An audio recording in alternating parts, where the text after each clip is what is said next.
Bismillahirrahmanirrahim. Alhamdulillahirabbil alamin wassalatu wassalamu ala sayyidina Muhammadin wa ala alihi wa sahbihi ajma'in. Bismillahi ma syaa Allah la yasuqul khaira illa Allah. Bismillahi ma syaa Allah ma kana min ni'matin fa min Allah. Bismillahi ma syaa Allah al khairu kulluhu bi yadillahi wa la hawla wa la quwwata illa billah. Bismillahi ma syaa Allah la yasrifus su'a illa Allah. Rabbi syrah li sadri wa yassir li amri wahlul 'uqdatam min lisani yafqahu qawli, amma ba'du. Saudara-saudari kaum muslimin dan muslimat yang dikasihi dan dirahmati Allah Subhanahu wa taala. Insya-Allah pada kesempatan kali ini saya akan berkongsi kisah Sayyidina Abdullah bin Abbas radhiyallahu anhuma yang berdialog dengan puak-puak Khawarij. Seperti mana yang kita tahu bahawa ciri utama orang-orang Khawarij ini, yang pertama adalah mereka mengkafirkan orang yang melakukan dosa besar. Jadi apabila ada orang Muslim yang melakukan sebuah dosa besar, sesuatu dosa besar, mereka akan kafirkan orang tersebut. Dan bahkan mereka sampai pada tahap mengkafirkan orang yang berbeza pandangan dengan mereka. Jadi mereka punya satu pandangan, orang tersebut berbeza pandangan dengan mereka. Mereka aja orang itu ikut pandangan mereka, orang itu tak mau. Mereka kafirkan orang tersebut. Ini ciri-ciri utama orang-orang Khawarij. Baik, diriwayatkan oleh Al-Imam Abdul Razzaq di dalam kitab Al-Musannaf. Kemudian Al-Imam An-Nasai di dalam Khasa'is Amiril Mu'minin Ali bin Abi Talib. Kemudian oleh Al-Imam Al-Baihaqi di dalam As-Sunan Al-Kubra, dan Imam Ibnul Jauzi di dalam kitab Talbis Iblis, dan Imam Al-Hakim di dalam kitab Al-Mustadrak.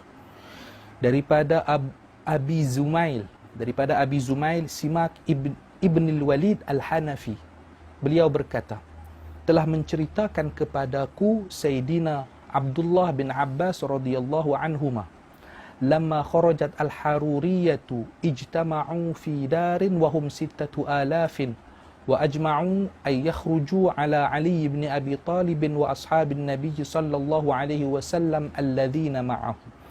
Ketika orang-orang Haruriyah ini adalah nama lain daripada golongan Khawarij. Jadi ketika orang-orang Haruriyah memisahkan diri daripada Sayyidina Ali ibn Abi Talib radhiyallahu anhu wa karramallahu wajhah, pada saat itu jumlah mereka sekitar 6,000 orang. Mereka berkumpul di satu daerah untuk memberontak terhadap Sayyidina Ali bin Abi Talib dan para sahabat Nabi yang bersama dengan Sayyidina Ali. Semenjak orang-orang Khawarij ini berkumpul, setiap orang yang datang berkunjung, berjumpa dengan Sayyidina Ali, orang ini akan berpesan kepada Sayyidina Ali, "Ya Amirul Mu'minin, innal qawma kharijuna alaik." Wahai Amirul Mu'minin, sesungguhnya orang-orang Khawarij, mereka telah berkumpul untuk memerangi Tuhan. Sayyidina Ali menjawab, "Da'hum hatta yakhruju, fa inni la uqatiluhum hatta yuqatiluni wa sawfa yaf'alun." Biarkan saja mereka. Aku tidak akan memerangi mereka sehingga mereka terlebih dulu memerangi aku, dan pasti mereka akan melakukannya. Ini kata Sayyidina Ali bin Abi Talib. Kemudian Ibnu Abbas radhiyallahu anhuma berkata, pada suatu hari yang panas, jadi cuaca hari itu panas, saat masuk waktu zuhur, aku menjumpai Sayyidina Ali radhiyallahu anhu, dan aku berkata kepada beliau, "Ya Amirul Mu'minin, abrid bis salati la'alli alqa haula'il qaum." Wahai Amirul Mu'minin, tunggulah, akhirkan solat zuhur, kerana aku akan mendatangi mereka, yakni Khawarij tersebut, untuk berdialog dengan mereka. Sayyidina Ali bin Abi Talib radhiyallahu anhu berkata, "Inni akhafuhum 'alaika." Wahai Ibnu Abbas, sungguh aku mengkhawatirkanmu. Aku takut jika mereka sampai berbuat jahat kepada engkau. Ini disebabkan Sayyidina Ali mengetahui bahawa orang-orang Khawarij adalah kaum yang jahat, kaum yang suka berbuat khianat, kaum yang tidak mensyukuri nikmat, dan kaum yang tidak menepati janji. Inilah perangai orang-orang Khawarij dari dulu sampai sekarang. Kemudian Ibnu Abbas radhiyallahu anhuma menjawab, "Kalla insyaallah wa kuntu hasanal khulqi la udhi ahada." Wahai Amirul Mukminin, janganlah engkau khawatirkan diriku. Aku bukanlah orang yang berakhlak buruk dan aku tidak pernah menyakiti seorang pun. Maka Sayyidina Ali pun mengizinkan aku. Fakharajtu ilaihim wa labistu ahsana ma yakunu min hulalil Yaman. Kemudian aku keluar menemui mereka, aku memakai pakaian yang terbaik yang aku punya dari negara Yaman. Aku keluar menemui mereka. Abu Zumail yang meriwayatkan kisah ini berkata, wa kana Ibnu Abbasin jamilan jahira. Adalah Sayyidina Ibnu Abbas orang yang berparas tampan, segak, jahiran, dan suaranya jelas, nyaring. Kemudian Ibnu Abbas berkata, summa dakhaltu alaihim wahum qailuna fi nahri dhahirah. Kemudian aku masuk menemui mereka pada saat itu mereka sedang tidur qailulah. Ada sebahagian riwayat menyebutkan bahawa wahum ya'kulun, mereka sedang makan pada saat itu. Ibnu Abbas berkata, wa ra'aitu qauman ma ra'aitu qauman aqattu wa ra'aitu qauman ma ra'aitu qauman qattu ashadd ijtihadan minhum mushimatun wujuhuhum minas sahar wujuhuhum mu'allamatun min athari sujud ka'anna aydiyahum wa rukabahum thafinul ba'ir alaihim qumusum murahhabah allati buliyat min kathrati ghasliha wa laysa alaihim ghairu tilkal qumus. Aku benar-benar berada di tengah suatu kaum yang belum pernah aku jumpai orang yang rajin beribadah melebihi mereka. Maksudnya aku tak pernah jumpa lagi orang yang semangat beribadah seperti mereka, apatah lagi melebihi mereka. Wajah-wajah mereka ini pucat kerana tidak tidur, sebab menghabiskan malam mereka untuk beribadah kepada Allah. Dahi-dahi mereka penuh luka bekas sujud. Tangan-tangan mereka tebal bagaikan lutut-lutut unta. Di badan mereka terdapat baju yang telah usang kerana terlalu sering dibasuh, dan mereka tidak mempunyai baju yang lain selain baju tersebut. Jadi di sini dapat kita ambil kesimpulan bahawa dapat kita faham, dapat kita mengetahui bahawa orang-orang Khawarij ini bukanlah golongan yang malas beribadah. Mereka ini bahkan golongan yang rajin beribadah. Kalau nak dibandingkan amalan mereka dengan amalan kita ni sangatlah jauh. Puasa mereka, sembahyang mereka, tahajud mereka jauh. Kemudian ketika mereka melihat kepada aku, mereka berkata, marhaban ya Ibn Abbas, fama hadhil hullah. Selamat datang wahai Ibnu Abbas, pakaian apakah yang kau pakai semacam ini? Kemudian aku menjawab, wa ma tunkiruna min dhalika. Apa yang menyebabkan kalian mengingkari pakaian yang aku pakai ini?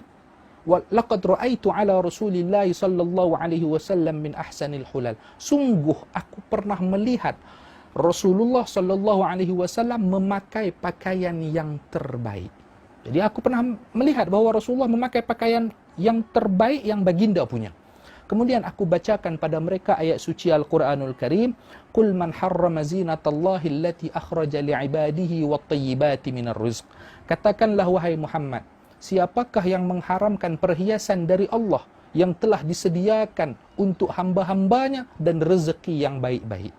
Lihatlah bagaimana orang Khawarij yang suka membaca Al-Quran dan rajin beribadah ini, mereka menyalahkan Ibnu Abbas radhiyallahu anhuma yang merupakan di antara salah seorang sahabat yang paling alim. Mereka menyalahkan itu hanya disebabkan Ibnu Abbas memakai pakaian yang bagus dan indah. Hanya disebabkan itu sahaja. Kerana bagi orang-orang Khawarij, zuhud itu mestilah berpakaian kusut. Di pakaian kusut. Jadi macam yang mereka pakai. Sedangkan yang kita tahu, inna zuhda min a'malil qulub wa laysa min a'malil jawarih. Sesungguhnya zuhud itu adalah pekerjaan hati dan bukan pekerjaan anggota badan yang lain. Baik. Kemudian orang Khawarij bertanya, apa yang membuat engkau datang kepada kami, wahai Ibnu Abbas? Ibnu Abbas radhiyallahu anhuma menjawab, aku datang kepada kalian dari sisi Amiril Mukminin dan dari sisi para sahabat Rasulullah dan dari sisi kaum Muhajirin dan Ansar radhiyallahu anhum, dan aku tidak melihat dari kalangan kalian yang seperti mereka. Al-Quran diturunkan di tengah-tengah mereka, dan merekalah yang lebih faham tentang takwil Al-Quran, dan tidak ada seorang pun daripada kalangan kalian yang seperti mereka. Aku akan menyampaikan pada kalian apa yang kalian ucapkan. Jadi kalian boleh bagi tahu kepada aku apa yang kalian nak cakap, dan aku akan sampaikan pada mereka, dan aku di sini akan menyampaikan apa yang mereka ucapkan, aku akan sampaikan kepada kamu. Kemudian orang Khawarij bertanya, Baik. Dan aku akan menyampaikan apa yang kalian ucapkan. Baik. Kemudian Sayyidina Ibnu Abbas bertanya pada orang Khawarij. Nah, ini soalan dia. Fama tankimuna min Ali ibni ammi Rasulillah sallallahu alaihi wasallam wa sahri. Apa yang membuat kalian tidak suka pada Ali, sepupu Rasulullah dan juga merupakan menantu baginda sallallahu alaihi wasallam? Apa yang membuat kalian tidak suka? Dari sini kita dapat lihat bagaimana Ibnu Abbas radhiyallahu anhuma mengingatkan tentang kedudukan sahabat Muhajirin dan Ansar. Jadi Ibnu Abbas menyebutkan keutamaan sahabat Muhajirin dan Ansar dan bagaimana seharusnya prinsip hidup seorang Muslim dalam memahami Al-Quran dan As-Sunnah, iaitulah mengembalikan pemahaman Al-Quran dan As-Sunnah itu kepada para sahabat radhiyallahu anhum.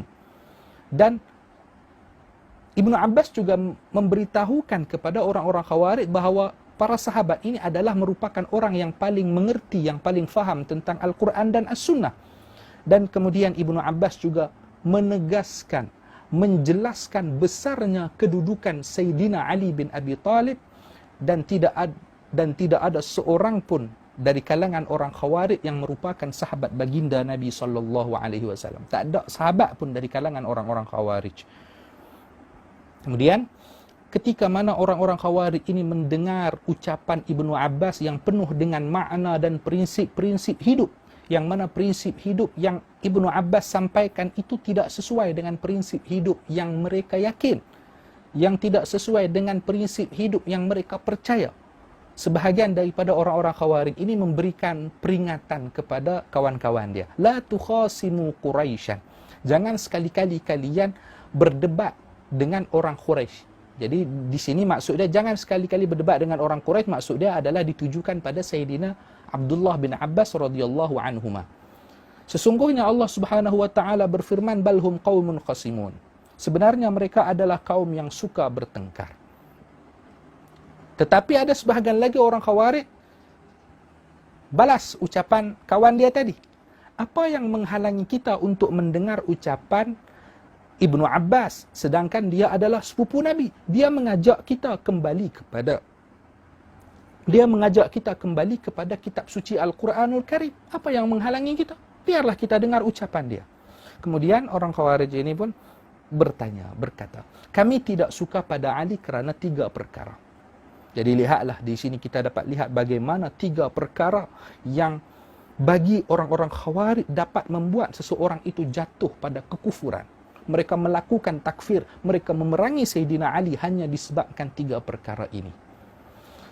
Mereka memerangi Sayyidina Ali yang merupakan seorang menantu Rasulullah sallallahu alaihi wasallam, yang merupakan antara orang terawal yang memeluk agama Islam, dan juga orang yang tidur di atas katil baginda Nabi sallallahu alaihi wasallam pada saat baginda berhijrah ke kota Madinah, dan merupakan salah seorang sahabat yang dijamin masuk syurga. Ini Sayyidina Ali bin Abi Talib dan juga merupakan Khulafa Ar-Rasyidin. Kemudian Sayyidina Abdullah bin Abbas bertanya, apakah 3 perkara itu? Sebutkan kepada aku. Kemudian mereka menjawab, yang pertama, sesungguhnya Ali bin Abi Talib telah menjadikan manusia sebagai hakim yang memutuskan suatu perkara di dalam urusan Allah Ta'ala. Padahal Allah Ta'ala berfirman, inil hukmu illa lillah. Keputusan itu hanyalah kepunyaan Allah. Jadi yang mereka maksudkan di sini adalah peristiwa tahkim yang terjadi pada tahun 36 Hijrah antara Sayyidina Ali bin Abi Talib yang menghantar wakil Sayyidina Abu Musa al-Ash'ari, kemudian Sayyidina Muawiyah yang menghantar wakil Sayyidina Amr bin Al-As radhiyallahu anhum ajma'in. Jadi pakat-pakat hantar wakil bagi mereka ini bertentangan dengan ayat suci Al-Quranul Karim, iaitu ketetapan hukum hanya milik Allah. Baik. Dan sebenarnya ucapan golongan Khawarij la hukma illa lillah ini pernah juga disampaikan kepada Sayyidina Ali bin Abi Talib radhiyallahu anhu wa karramallahu wajhah. Kemudian beliau menjawab, kalimatu haqqin urida biha batil. Kalimah yang disebut oleh orang Khawarij itu benar. La hukma illa lillah. Tetapi kalimah itu ditujukan, dimaksudkan, diniatkan kalimah tersebut pada suatu perkara yang batil. Kemudian Sayyidina Ibnu Abbas, Sayyidina Abdullah bin Abbas radhiyallahu anhuma berkata lagi. Tanya lagi, itu yang pertama. Apa yang kedua? Sebutkan yang kedua.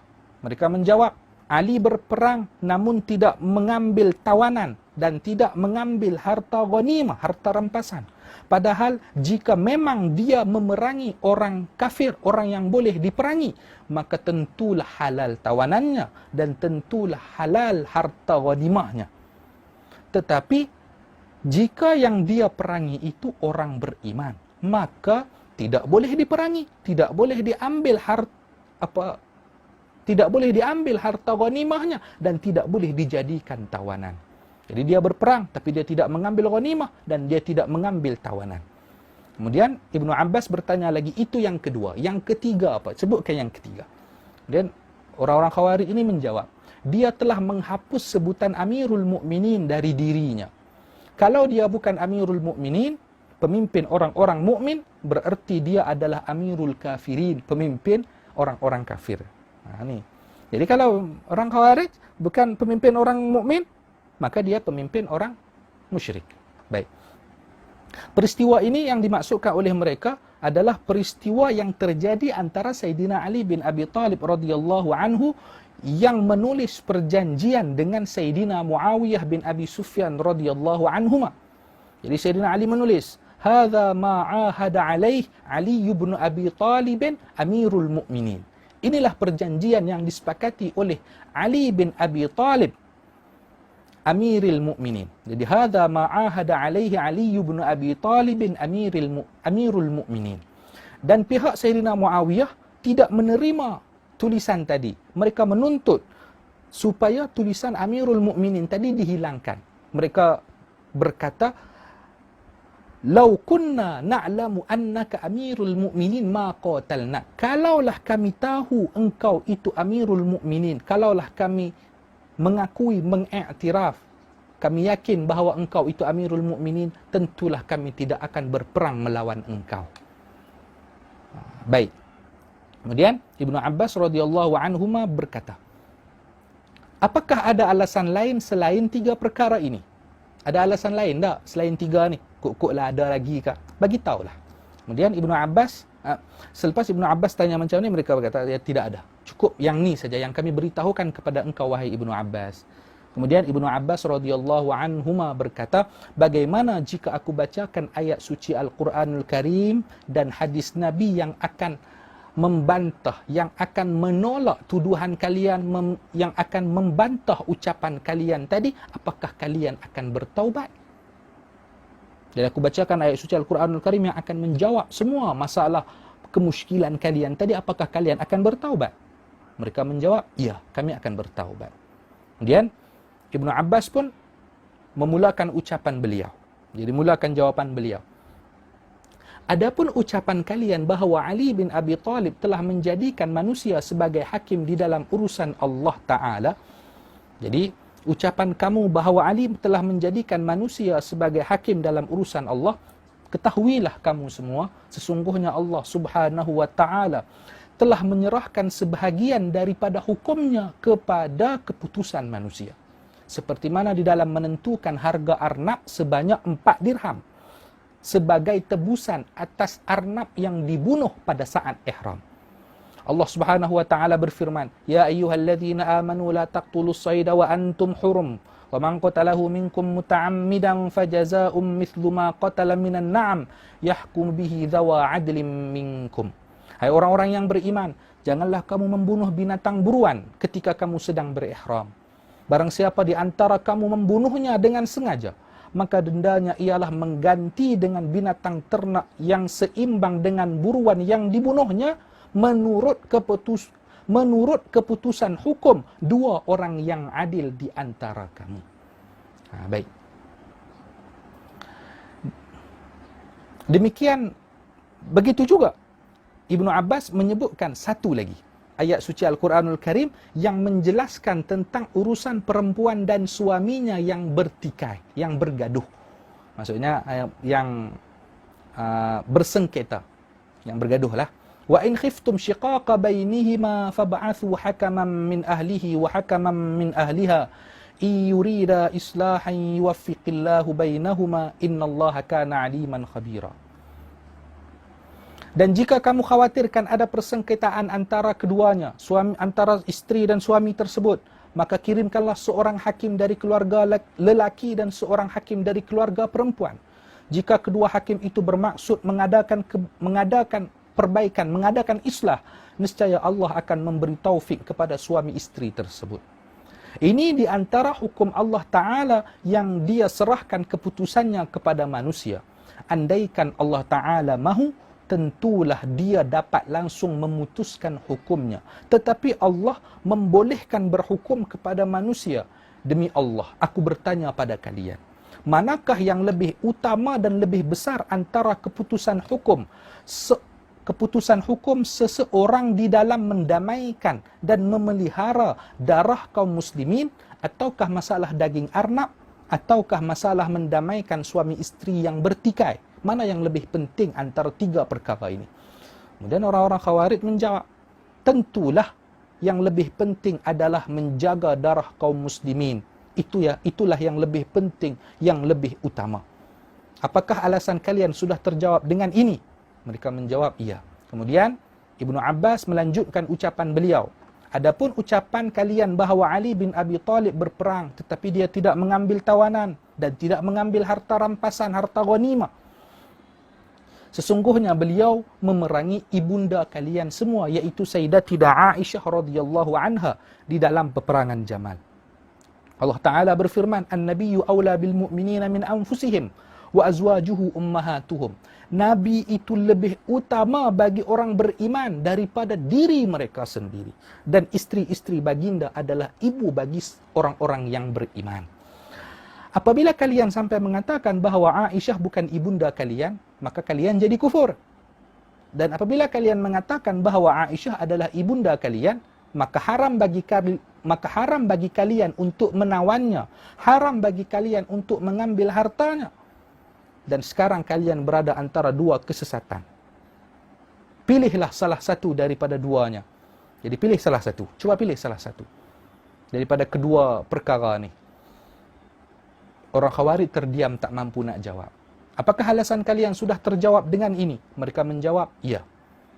Kemudian Sayyidina Abdullah bin Abbas radhiyallahu anhuma berkata lagi, adapun ucapanmu bahawa Ali telah menghapus sebutan Amirul Mukminin daripada dirinya, kalau dia bukan Amirul Mukminin, berarti dia adalah Amirul Kafirin. Baik. Maka aku sampaikan pada kalian hal yang akan membuat kalian ridha, hal yang akan membuat kalian menerimanya. Bukankah Nabi SAW pada peristiwa Hudaybiyah, baginda membuat perjanjian dengan kaum musyrikin. Jadi Rasulullah bersabda kepada Sayyidina Ali bin Abi Talib, "Hadza mastalaha alaihi uktub ya Ali, hadza mastalaha alaihi Muhammadun Rasulullah wa Suhail ibnu Amrin."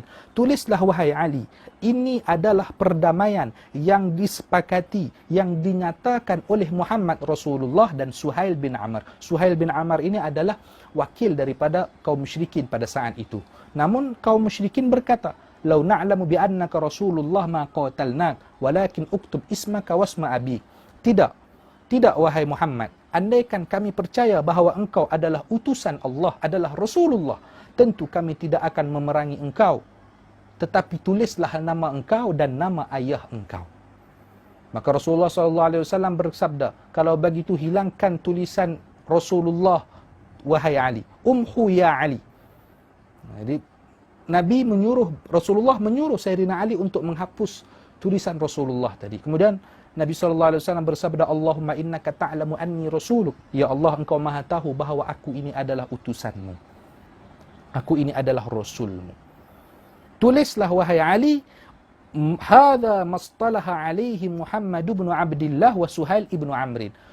Tulislah, ini adalah perjanjian, perdamaian yang disepakati, yang dinyatakan oleh Muhammad bin Abdullah dan Suhail bin Amr. Buang kalimah Rasulullah. Tetapi Sayyidina Ali bin Abi Talib menjawab, wahai Rasulullah, tanganku tidak mampu untuk melakukannya. Aku tak mampu untuk padam tulisan Rasulullah tadi, wahai Nabi Allah. Kemudian baginda Nabi SAW mengambil kertas perjanjian tadi, kemudian famahaha biyadi, famahaha biyadihi. Kemudian baginda Nabi memadam tulisan tadi, menghapus tulisan Rasulullah tadi dengan tangan mulia baginda sendiri. Kemudian baginda bersabda kepada Sayyidina Ali, satubtala bimithliha wa taqbal. Nanti engkau akan diuji, engkau akan dicuba dengan perkara yang serupa dan pada saat itu engkau akan menerimanya. Dan memang terbukti sabda baginda Nabi SAW ini. Dan macam mana tadi kita melihat bahawa perjanjian antara Sayyidina Ali dan Sayyidina Muawiyah, yang mana pihak Sayyidina Muawiyah tidak bersetuju dengan tulisan Amirul Mukminin, sehingga Sayyidina Ali terpaksa menghilangkan tulisan Amirul Mukminin tersebut. Baik. Kemudian Sayyidina Abdullah meneruskan ucapan beliau. Rasulullah SAW seperti yang kita tahu tentulah baginda lebih utama dari Sayyidina Ali. Namun baginda sendiri pernah menghilangkan tulisan, menghapus tulisan Rasulullah. Namun perbuatan baginda tersebut pada saat itu tidak menghapus kenabian baginda. Adakah alasan kalian sudah terjawab dengan ini? Kemudian orang-orang Khawarij berkata, ya. Fakharaja minhum alfani wa kharaja sa'iruhum faqutilu ala dalalatihim qatalahumul muhajirun wal ansar. Kemudian Ibnu Abbas berkata, maka bertaubatlah 2,000 daripada 6,000 orang pada saat itu. Jadi bertaubat 2,000 orang, berbaki 4,000 orang yang tetap memberontak terhadap Sayyidina Ali. Mereka akhirnya terbunuh dalam kesesatan mereka. Kaum Muhajirin dan Ansar lah yang membunuh mereka, yakni pada perang Nahrawan.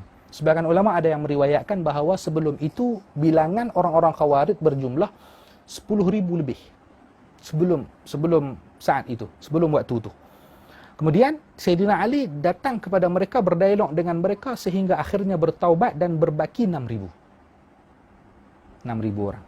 Kemudian Sayyidina Ibnu Abbas, Sayyidina Abdullah bin Abbas radhiyallahu anhuma datang berdialog dengan mereka, bertaubat 2,000, berbaki 4,000 yang tetap di dalam kesesatan mereka. Saudara-saudari kaum muslimin dan muslimat yang dikasihi dan dirahmati Allah, demikianlah ada 3 kerancuan, 3 kekacauan pola fikir golongan Khawarij yang mereka jadikan sebagai alasan untuk memberontak dan memerangi Sayyidina Ali radhiyallahu anhu. Semua kekacauan tersebut sebenarnya sudah terbantah dalam dialog mereka dengan Ibnu Abbas radhiyallahu anhuma, tetapi ada yang tidak mahu mendengar. Maka selamatlah mereka yang mahu mendengar para sahabat dan menjadikan para sahabat sebagai rujukan dalam memahami Al-Quran dan As-Sunnah. Di dalam kitab Al-Bidayah wan Nihayah, Imam Ibnu Katsir melanjutkan kisah ini. Jadi Sayyidina Abdullah bin Abbas radhiyallahu anhuma membawa 2,000 orang Khawarij yang bertaubat tadi bertemu Sayyidina Ali bin Abi Talib di Kufah. Setelah itu Sayyidina Ali mengirimkan utusan yang membawa pesan kepada orang-orang Khawarij yang berjumlah 4,000 orang yang masih tidak mau bertaubat tadi.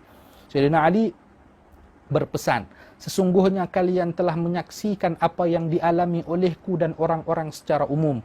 Berbuatlah semau kalian sehingga umat Muhammad SAW bersatu semuanya.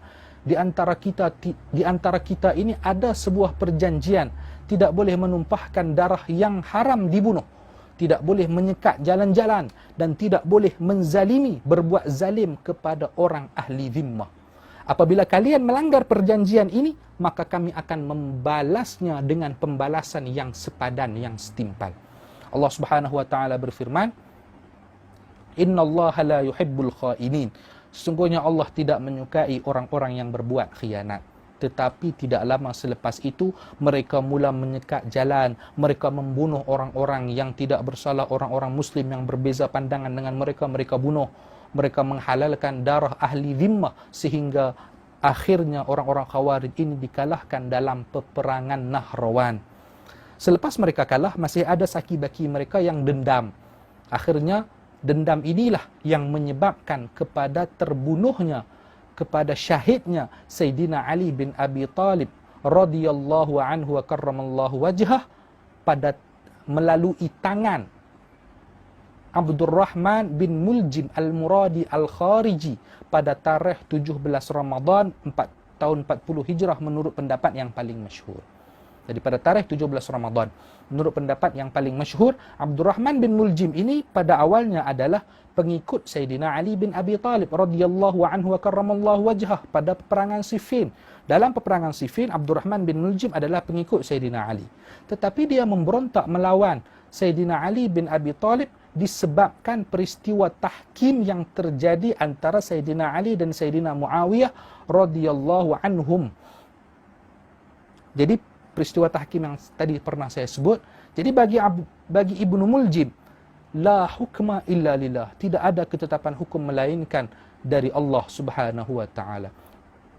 Abdurrahman bin Muljim ini adalah seorang hafizul Quran. Dia pernah membaca Al-Quran, pernah berguru kepada Sayyidina Mu'adz bin Jabal radhiyallahu an. Dia pernah diutus, dihantar oleh Sayyidina Umar bin Al-Khattab radhiyallahu anhu ke Mesir untuk mengajarkan Al-Quran kepada penduduk Mesir. Namun itu semua tidak dapat menolong dia. Dia mati dalam keadaan su'ul khatimah disebabkan salah faham, disebabkan fahaman radikal yang dia faham, yang dianutnya. Dan puak Khawarij juga adalah merupakan golongan pertama yang melakukan jenayah takfir.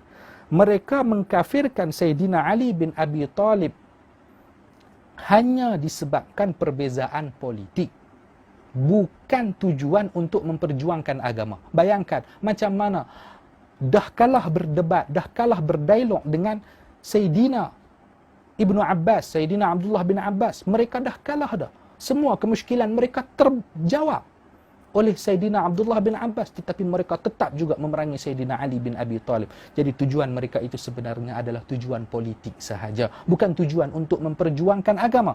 Orang Khawarij ini hanya mempergunakan agama. Mereka menunggang agama untuk kepentingan mereka sendiri. Dan sekarang ada kelompok, ada beberapa kelompok yang mula bersikap seperti golongan Khawarij. Mereka menyemaikan benih-benih Khawarij. Jadi dari cara faham mereka, tapi mereka ini tak mau mengaku. Mereka mula-mula menuduh bid'ah, kemudian sesat. Dah sesat, syirik. Kalau dah syirik bermakna kafir lah, halal darahnya, melakukan syirik, syirik akbar, macam-macam tuduhan yang mereka lemparkan pada Ahlus Sunnah wal Jamaah. Kalau dah syirik, boleh dibunuh, neraka. Jadi sampai pada tahap menganggap halal darah seseorang hanya disebabkan perbezaan pandangan dalam beberapa perkara sahaja. Na'udzubillah min dzalik. Rasulullah SAW pernah bersabda, yaqra'un al-Quran la yujawizu hanajirahum. Mereka adalah kaum yang membaca Al-Quran tetapi tidak melepasi tengkok mereka, cuma di lidah sahaja, tidak sampai ke hati mereka. Baik. Saya tutup dengan kisah pada peristiwa peperangan Hunain, macam mana orang Khawarij ini berani bahkan menyalahkan baginda Nabi SAW sendiri. Jadi pada waktu peperangan Hunain, Nabi SAW membahagikan. Jadi peperangan Hunain ini merupakan sejarah. Bagaimana biasanya lah dalam peperangan, golongan kaum muslimin jumlahnya pasti lebih sedikit daripada kaum musyrikin. Biasanya macam tu. Tetapi pada peperangan Hunain, golongan musyrikin jumlahnya lebih sedikit. Jadi kaum muslimin lebih banyak daripada golongan musyrikin. Selepas peperangan selesai, Nabi SAW membahagikan harta ghanimah kepada orang-orang yang baru masuk Islam. Jadi bagi harta ghanimah kepada mereka lebih banyak daripada sahabat yang dah lama dah masuk Islam. Jadi antara alasan baginda Nabi adalah sebab nak menarik hati mereka supaya kuat, supaya berpegang teguh dengan agama Islam. Datanglah seorang lelaki daripada Bani Tamim. Lelaki ini bernama Dzul Khuwaisirah. Dia berkata kepada Rasulullah, "Ya Rasulullah, i'dil." Wahai Rasulullah, berbuat adillah engkau. Nabi bersabda, "Wailak, faman ya'dil idza lam a'dil." Celaka engkau. Siapa yang akan berbuat adil apabila aku tidak mampu berbuat adil? Jadi Nabi tak peduli, Nabi tak layan orang tadi sampai akhirnya Dzul Khuwaisirah ini pun pergi. Akhirnya Sayyidina Umar bin Al-Khattab minta izin, "Ya Rasulullah, i'zin li fal adrib unuqahu." Wahai Rasulullah, izinkan aku akan memotong tengkoknya. Ya, aku akan penggal lehernya. Kemudian baginda Nabi SAW bersabda, "La innalahu ashaban yahqiru ahadukum salatahu ma'a salatihi wa siyamahu ma'a yahqiru ahadukum salatahu ma'a salatihim wa siyamahu ma'a siyamihim. Jangan wahai Umar, orang tadi Zulkhuwaisirah tadi dia mempunyai kawan-kawan, sahabat-sahabat yang mana apabila kamu melihat solat mereka dengan solatmu, kamu akan menganggap solat kamu ini tidak ada apa-apanya bila nak dibandingkan dengan mereka. Maksudnya orang-orang golongan Zulkhuwaisirah ini, mereka ini sembahyang rajin. Dan kamu akan melihat mereka berpuasa, kalau kamu bandingkan dengan puasa kamu ni tak ada apa-apalah. Jadi puasa mereka ini banyak. Mereka rajin berpuasa, rajin beribadah, tetapi yamruquna minad din kamruqis sahmi minar ramiyah. Mereka lepas dari agama. Mereka membaca Al-Quran, tapi Al-Quran cuma di lidah sahaja, tak sampai ke hati mereka. Mereka lepas dari agama seperti lepasnya anak panah dari binatang buruan. Saudara-saudari kaum muslimin dan muslimat yang dikasihi dan dirahmati Allah Subhanahu wa taala. Jadi kita mohon kepada Allah supaya Allah menjauhkan kita daripada fahaman-fahaman yang semacam ini. Hanya Allah lah tempat kita memohon. Semoga Allah Ta'ala melindungi kita daripada kaum-kaum yang seperti itu. Allah menjauhkan kita daripada fitnah golongan khawarij dan fitnah golongan-golongan radikal lainnya. Dan Allah menjaga ahli keluarga kita daripada fitnah-fitnah mereka. Tidak ada daya dan kekuatan apapun melainkan milik Allah Subhanahu wa taala semata-mata. Hanya kepadanya lah kita memohon pertolongan. Jadi semoga Allah menetapkan kita dalam akidah Ahlus Sunnah wal Jamaah al-Asy'ariyah wal Maturidiyah ala tariqah an-Nahdiyah. Jadi semoga Allah mematikan kita dalam keadaan husnul khatimah, berpegang dengan akidah Ahlus Sunnah wal Jamaah al-Asy'ariyah wal Maturidiyah ala tariqah an-Nahdiyah. Jadi semoga apa yang kita kaji pada saat ini, pada waktu ini bermanfaat untuk kita semua, untuk saya dan untuk dapat diambil faedah oleh tuan-tuan dan puan-puan sekalian. Allahumma ya Rabbana ijma'na wa ahbaban lana fi darikal firdausi ya rajwana. Allahumma ya Rabbana ijma'na wa ahbaban lana fi darikal firdausi ya rajwana. Allahumma ya Rabbana ijma'na wa ahbaban lana fi darikal firdausi ya rajwana. Allahumma hifina sunana sayyidil mursalin wa aqim bainana ittiba'a nabiyyikal amin wa atina syafa'atal kubra min nabiyyikal amin wa adkhilna al-jannata ma'an nabiyyikal karim. Allahumma khtim lana bi husnil khatimah wa la takhtim alaina ya Allah bi su'il khatimah. Wa sallallahu ala sayyidina Muhammad wa ala alihi wasallam. Alhamdulillahi rabbil alamin. Sekali lagi mohon maaf yang sebesar-besarnya apabila ada tersalah kata, tersalah bicara, kalau tersilap maklumat atau apa, mohon nasihat dan tunjuk ajar daripada tuan-tuan guru, daripada ustaz-ustaz semua, yang baik daripada Allah, yang lemah, yang kurang daripada kelemahan saya sendiri. Mohon maaf yang sebesar-besarnya. Wassalamualaikum warahmatullahi wabarakatuh.